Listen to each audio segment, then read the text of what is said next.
Hi, do we have any iPhone or MacBook users listening? What about Samsung Galaxy, Amazon Echo, or Raspberry Pi users?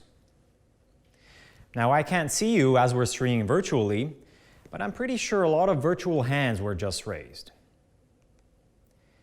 Now, what if I told you that anyone could break into your encrypted Wi-Fi communication? When you connect to a WPA2 protected encrypted Wi-Fi network, then even without TLS on the application layer, no one should be able to read the data exchanged between your device and the wireless access point.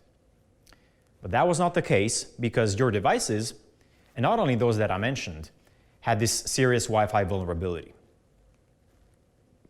That was the discovery of ESET's IoT research team that's dedicated to finding vulnerabilities in popular devices used at home and in the enterprise. We feel this type of research is really important. We participated on a Forrester report that went out earlier this year, and the conclusions were that consumer IoT devices are expanding the enterprise attack surface. Now, couple that with the fact that most consumer IoT devices can be exploited, and it's a disaster waiting to happen. Our IoT research team found flaws in a bunch of different devices, in smart cameras that allowed an unauthorized adversary to see whatever that camera saw. You don't want that, right? In Amazon Echo, in insecure smart home hubs by various different manufacturers. And smart home hubs are the gateway to your whole home or potentially your company if you're using them in a small home office. And the effect of that depends on what's connected to that smart home, so you can use your imagination. But Kr00k is our most impactful discovery yet. That's because it goes beyond IoT in the sense of cool smart gadgets like your smartwatch or your smart toaster. Kr00k affected billions of Wi-Fi capable devices, including your laptops, tablets, and phones. I'm Robert Lipovsky, ESET's senior malware researcher, and my co-speaker today is Stefan Svorencik. Hi.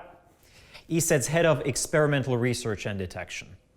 But credit also goes to Miloš Čermák, who was the lead researcher behind this discovery, as well as ESET researcher Martin Kalužník. This and other types of threat research are in ESET's DNA, and it goes hand in hand with our focus for the past 30 years on proactive detection. So this is our agenda for today. We'll talk about Kr00k, what it is and how it works, its impact, how it can affect you and the security of your devices, and what you can do about it. Also, for the first time, we're going to disclose our latest findings into vulnerabilities which aren't strictly Kr00k, but are similar. Now, before we get into the specifics of the vulnerability and its impact, let's quickly go over some Wi-Fi security basics which are needed to understand how Kr00k works. First, I'm going to talk about Wi-Fi associations and disassociations and their four-way handshake. So, the first thing that happens when you connect your device to an access point is called the association, basically a connection. For our purpose, when talking about Kr00k, we're mostly going to be interested in the reverse, disassociations. And these happen for a multitude of reasons. They can actually occur naturally, for example, when a client roams from one Wi-Fi station to another, and then we're talking about a reassociation. Or they happen manually, simply when you turn off the Wi-Fi connection of your device. All of these associations and disassociations are governed by so-called management frames. And an important thing to note, these are most often unauthenticated and unencrypted, and also can be triggered manually. What could go wrong? The four-way handshake establishes secure wireless communication. Now, without going into the technical details or the group key used for multicast and broadcast, I'll just mention that the handshake serves two main purposes. First, it's authentication, to ensure that the client is authorized to connect to the Wi-Fi, for example, knows the Wi-Fi password, and secondly, for confidentiality and integrity. So a unique per-session encryption key is constructed. It's called the pairwise transient key, the PTK. And a part of that PTK is the TK, which stands for temporal key. And this is used to encrypt unicast data exchanged between the client and the access point. So let's take a closer look at how that TK is used, how encryption is done in WPA2 with CCMP, which is the most ubiquitous standard today. Now, I'm going to simplify the scheme, not going into the details of counter mode and CBC MAC. Here we have some plaintext data that we are going to transmit and needs to be encrypted. The cipher being used in this scheme is AES. So we have that session key, the TK, which was established in the four-way handshake. We have a so-called nonce, a number which is only supposed to be used once. This also includes the packet number. These are used to generate the key stream. That key stream is then XORed with the plaintext data to get the encrypted data. Then, along with the packet header, this is then transmitted into the air. And the decryption is the reverse, and Stevo will talk about that in his part. So now that we covered the basics, let's get to the main part.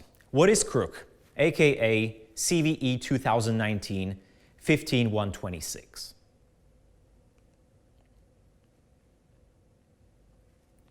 This is a typical Wi-Fi connection between a device and an access point secured by the WPA2 protocol.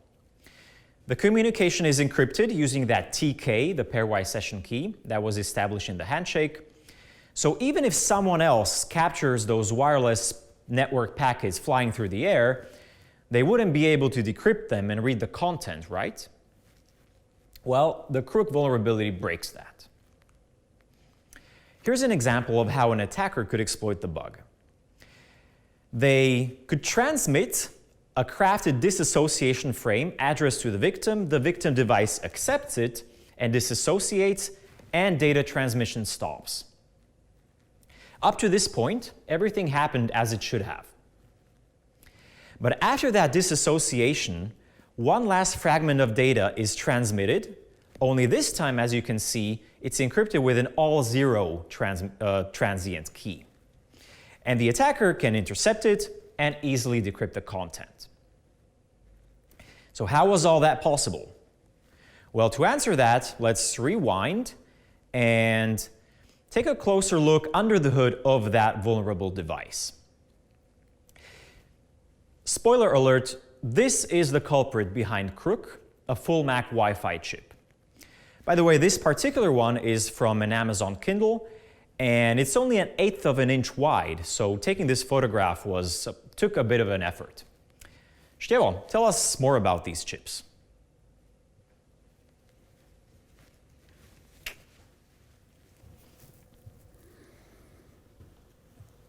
So, every mobile device, your phone, your laptop, your smartwatch, which doesn't stop reminding you that you're going to probably die tomorrow if you don't make those 10,000 steps today.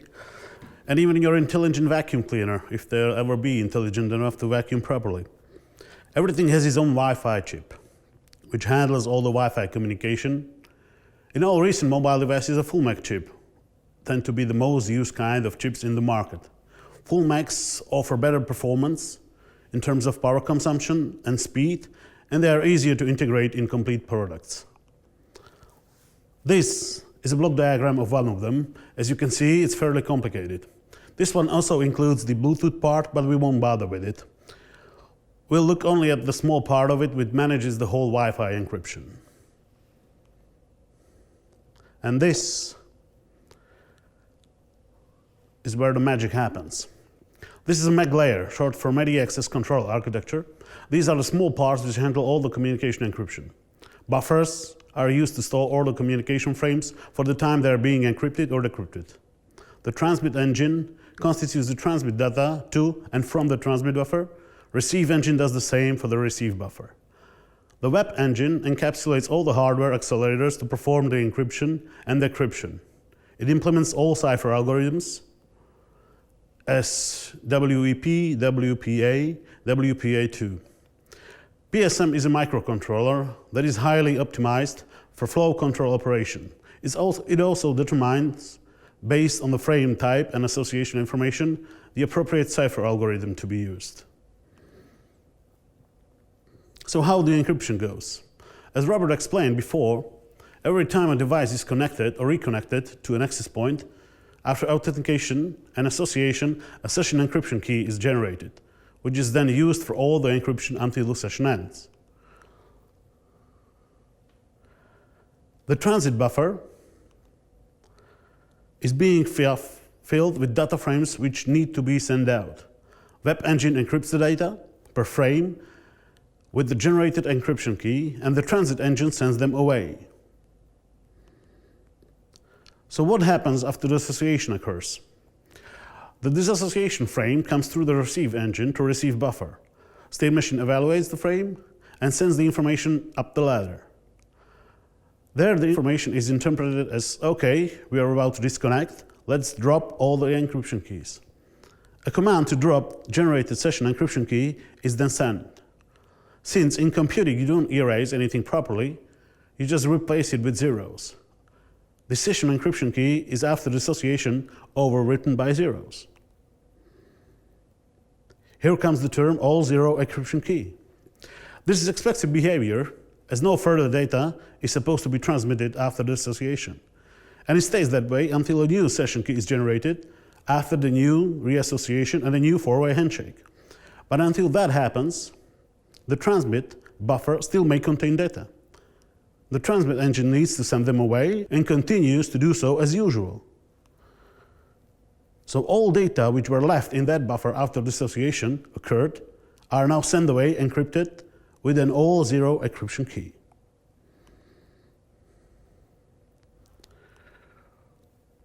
So when you could grab these frames, you can easily decrypt them into plaintext data. You know the encryption algorithm, you know the encryption key, you get the nonce from the header, and you can easily decrypt them then. The question is, how do you identify these particular frames in the air? The answer is simple, you don't. You just try to decrypt everything you see with an all zero key, and those frames which after decryption match a binary pattern of the plaintext data frames, which is something like AA03, those are the ones which were formerly encrypted with an all zero key. One can ask, how much data can you decrypt after one disassociation? Well, the transit buffer has a memory space of 32 kilobytes. For comparison, 1 kilobyte is a couple of hundred words of plain text. So 32 kilobytes will be about 10 to 20,000 words, which is quite a few pages of a book. But you must understand that the buffer isn't always full when the dissociation happens. It really depends on the timing. So what can an attacker do with this vulnerability? Well, there are two ways an adversary can eavesdrop on these frames, a passive one and an active one. Let's begin with the passive one. As was already mentioned, the disassociation occurs naturally, moving around, changing access points, low signal strength, or just due to signal interference. Most of the time you won't even notice because of the quick subsequent reassociation. So let's do the math. Since this issue concerns many Wi-Fi chips, somewhere where there are many of these mobile devices on one place, like a workspace for example, there should be a lot of them vulnerable. Combining with the fact that natural dissociation occurs quite often, there should be all zero encrypted frames just flying around. And yes, they are. So let's grab them. So what do you think? Have we tried to eavesdrop at our workplace? Of course we did. Because you know, sticking your own into things of people you know is always interesting. And what did we saw? First we saw all vulnerable devices and access points to which they are connecting. But then, after decryption, we saw what kind of data are actually exposed. DNS requests, TCP, HTTP requests, website that people load, you name it. Actually everything that wasn't TLS encrypted. Because that's another layer of encryption on the IP level. Now, when we identified all vulnerable devices, we can get them to drop even more than they would normally give up for free. How? I can trigger this association between them and their access points wherever I want. And again, and again.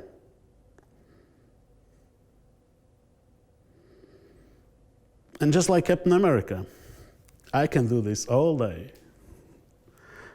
And this is the most dangerous thing about this vulnerability, because now you can gather this partial information. Let me get one thing straight. The nature of the data frames, which are eventually only a zero key encrypted and can be eventually decrypted to plaintext, is quite random. It really depends on the timing of the dissociation. But if you can invoke it over and over again, the vulnerability will manifest itself over and over again.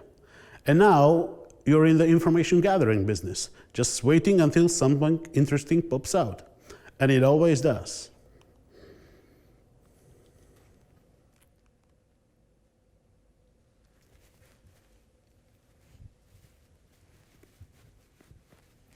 As much as I enjoyed those animations, let's demonstrate that this stuff really works. So we prepared a little demo in our lab so you can see the attack in action. We're going to use a wireless adapter in a so-called monitor mode. Now, some of you that played around with Wireshark are surely familiar with promiscuous mode, which is also used for packet sniffing. Monitor mode is similar, but it allows packets to be captured without having to be associated with an access point. In other words, an attacker can carry out this attack without knowing the Wi-Fi password. Okay, so this is our would-be victim. He uses his phone, is connected to our work Wi-Fi, see, work Wi-Fi. And they're gonna check on their smart home. So connect to the smart home command interface, enters his credentials,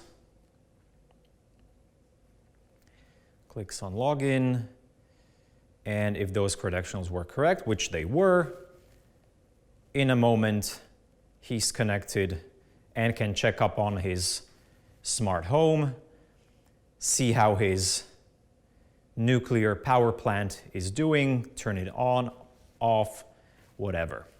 Now let's switch over to the perspective of the attacker.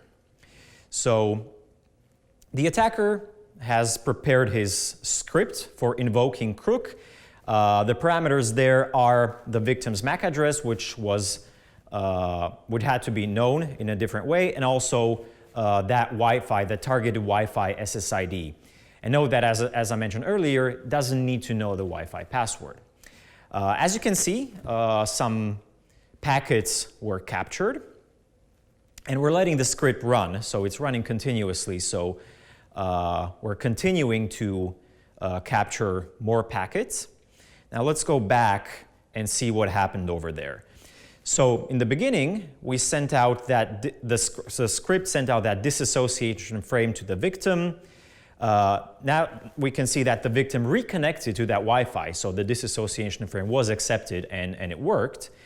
And now we figured that the device is vulnerable because we were able to successfully decrypt this packet. As Stefan mentioned, this is that magic identifier AAAA03, and now we can see, we can read it in plain text, that we were able to decrypt with an all-zero key this packet. If we scroll down, there's another packet. We can choose whichever one is interesting, is useful for our needs, and more packets continue coming in. So let's select this one, this HTTP packet. Wireshark helps us parse some of those fields over there. So let's select that session ID. So this particular one contains the session ID. Copy it to the clipboard, switch over to our browser, and then the attacker is able, without knowing the password to the smart home interface, without knowing password to the Wi-Fi, able to connect to that interface and do whatever malicious mischief. And we will be releasing that testing script that we used in the demo on our GitHub after the presentation.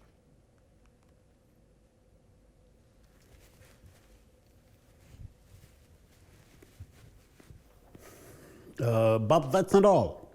Here's a different scenario, where it's the access point that is susceptible to this vulnerability. Similarly to the previous example, an attacker would be able to intercept and decrypt private data that was being addressed from the access point to your client device, even if your client device wasn't vulnerable itself. He can still get information about your connection directly from the access point. The difference is only that he will get to see only responses now, DNS and HTTP responses, for example, or a document being sent to a Wi-Fi printer. The fact that wireless routers and access points are also affected by this vulnerability greatly increases the scope of the attack. And it's also more difficult to protect against it, since the security of access points is typically beyond your control. A solution to this is to treat even WPA2 protected networks as insecure and make sure you always use encryption on the IP level, TLS or VPN.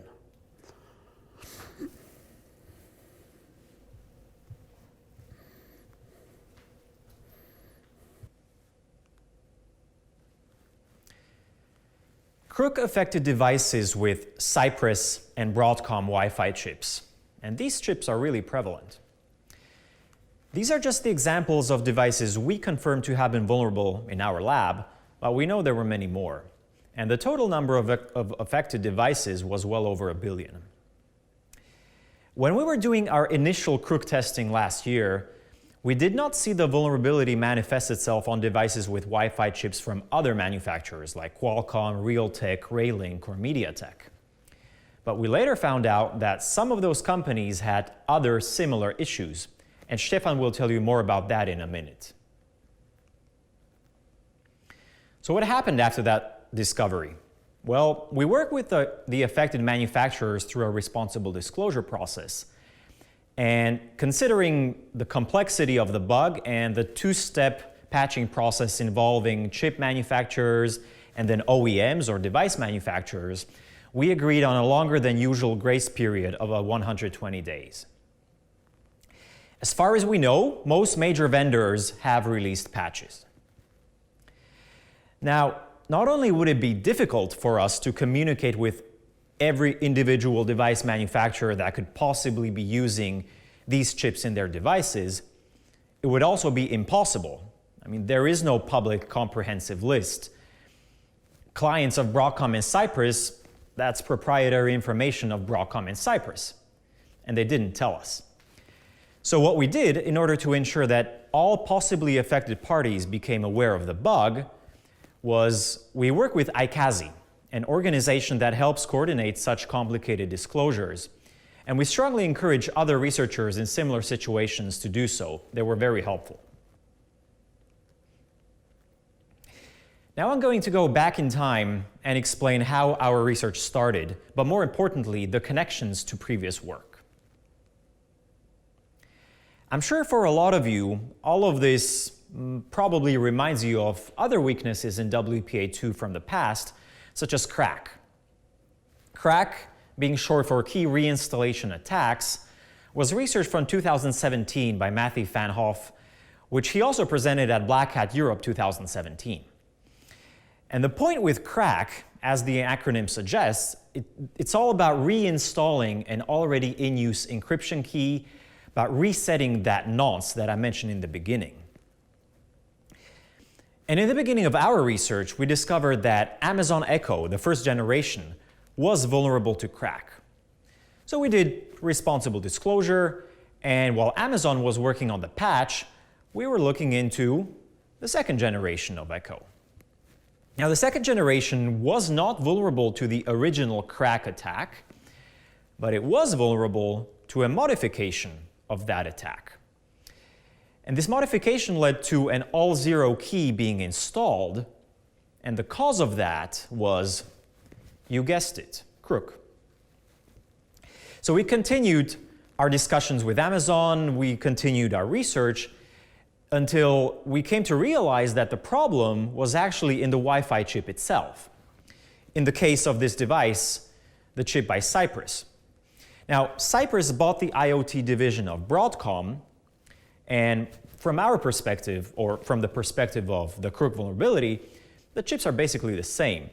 But since Broadcom chips were so widespread, even more so than Cypress, that's when we realized the scale of this vulnerability. And that's how cracking Amazon Echo brought us to discovering K00k. I put together this table to explain how the two are related and how they differ. Both of them could lead to similar outcomes, unauthorized decryption of encrypted wireless traffic. But there are also two separate issues. Crack is an attack, an exploit, and K00k, as we've explained, is a vulnerability, a bug. The point with crack is that a nonce is being reused to acquire the key stream. With K00k, it's about data being encrypted with an all-zero session key. Crack is triggered during that four-way handshake. K00k is triggered after a disassociation. As far as the impact, crack affected most Wi-Fi capable devices because it was about the protocols themselves. K00k affected most widespread Wi-Fi chips out there by Broadcom and Cypress. Now, the most severe manifestation of crack is the installation of an all-zero key. And K00k is also one of the possible reasons why encryption with an all-zero key can happen. So that's something they have in common too. I mentioned that our initial scripts for testing K00k didn't reveal the vulnerability on other chipsets than Broadcom or Cypress. That was true, but we did find something nevertheless. And Stefan will tell you more. Stevo?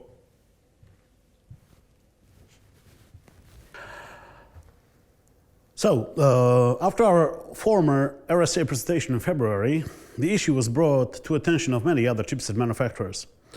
One of the chips we were looking into, aside from Broadcom and Cypress, were from Qualcomm. Our investigation found that their Wi-Fi chips are also vulnerable, but the exploit manifests itself differently. This is a Wireshark log of a residual frame after the association was invoked on a Qualcomm router. As you can see, protected flag is set true, and the frame appears to have a CCMP parameter, but the data aren't encrypted at all, as they should be. This frame is an ICMP echo from ping command. We reported the issue to them, and they approached it as a K00k variant and assigned CVE 2020-3702. The affected chip was QCA 9531, which is a highly integrated and feature-rich system-on-chip for advanced Wi-Fi platforms. It is used mainly in network routers. They resolved the issue with updating their proprietary Linux driver in July. The only problem is that not all devices with Qualcomm chips use this proprietary driver. In some cases, open source Linux drivers are also used, such as upstream 8TH9K driver, for example. So a word of caution that these may or may not be patched yet. The good news is that new mobile devices with integrated system on chips, specifically for Android and Windows on Snapdragon, should be not affected by this issue. Other widespread Wi-Fi chips that we looked into were from MediaTek.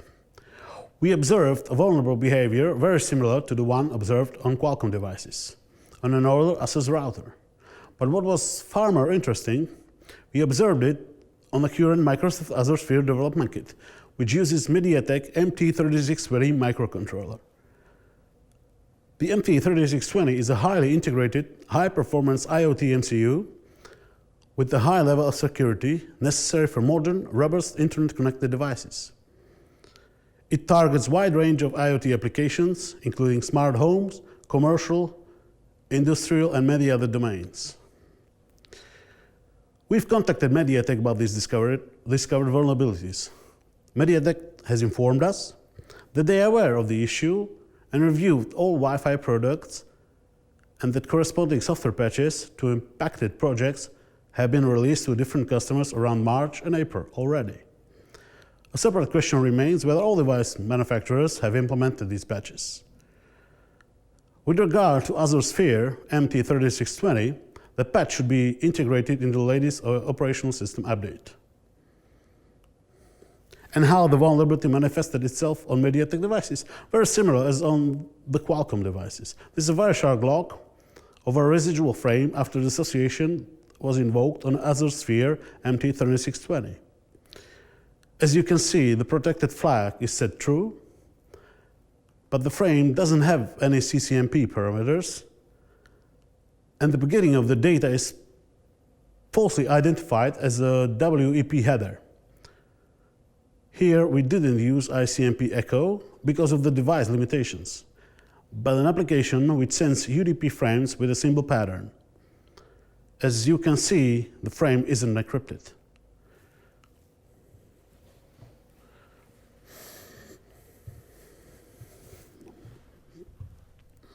Okay, let's wrap up.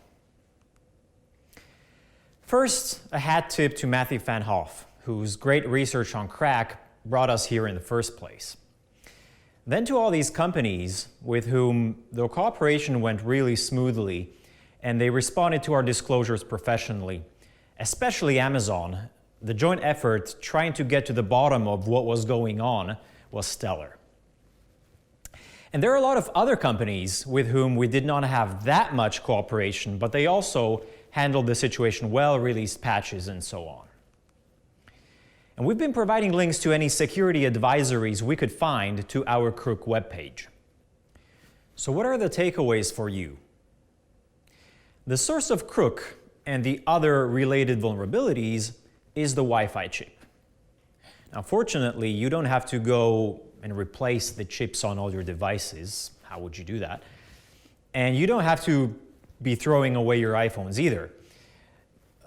No, you can mitigate the vulnerabilities with a firmware or driver update. The obvious advice that arose from our initial K00k discovery was make sure that all of your devices with Broadcom or Cypress chips are running the latest software versions. Now, that device has its limitations though. First, as a regular user, you often have no way of knowing what vendor made the chip in your device. And secondly, as it turned out, other similar vulnerabilities affected chips by other manufacturers. So we're going back to the almighty advice, just better to make sure to keep all of your devices up to date. And it goes for access points and Wi-Fi routers too, because as Stefan talked about, K00k affects those too. And it also affects WPA2 Enterprise. Now, in case you're a manufacturer of Wi-Fi capable devices yourself, and you're hearing about K00k for the first time, I highly recommend you get in touch with the Wi-Fi Alliance and your chip manufacturer. A final general note, many of those devices we talked about that were vulnerable, like smartphones, they get over-the-air updates automatically, or the user is at least prompted to install them. But others, like some Wi-Fi routers, for example, need to be updated manually, and this is often problematic. It could lead to attack scenarios like those Stefan talked about. And this is cause for concern in normal situations, but even more so when more people are working from home due to COVID-19. So these are employees accessing corporate resources that are responsible for their own home Wi-Fi security. So K00k is something that company CISOs definitely need to be paying attention to. For more technical details on the K00k vulnerability, check out our research paper. For up-to-date information, frequently asked questions, the script that we used in the demo, and links to vendor advisories, go to this web page we created dedicated to K00k. Thank you for watching. Do make sure to check out our lab's Twitter account @ESETResearch and our blog welivesecurity.com for the latest research updates. And now we will take questions if there are any.